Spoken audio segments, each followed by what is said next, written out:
A train transporting first lot of new Russian recruits to Luhansk province is blown up by Ukrainian partisans, sources told Warthog Defense.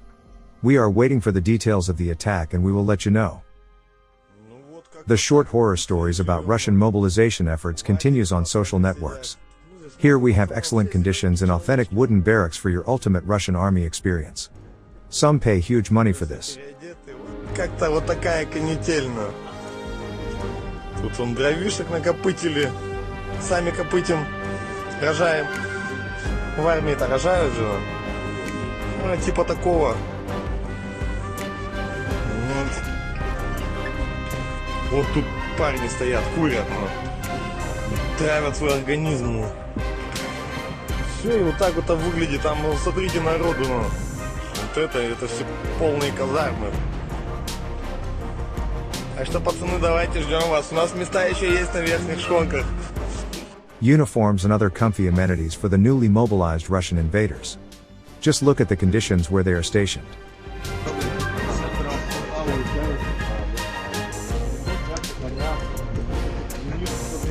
Это вот нас так одели. Вот, я тебе говорил, какая у нас форма. Я тебе сказал, вот, видишь? Какие берцы, блядь, которых, блядь, я на срочке служил, блядь.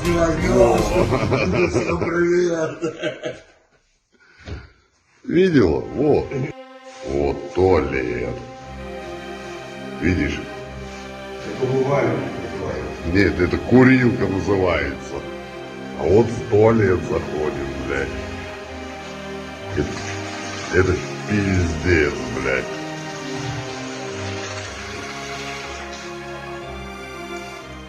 Georgian guy screams at newly arrived Russians in Tbilisi, "Hi deserters, glory to Ukraine, glory to the nation." ჩამონძრეული რუსის დეზერტირები მაგთის ოფისთან რიგში. Привет дезертирам! Слава Украине! Слава нации!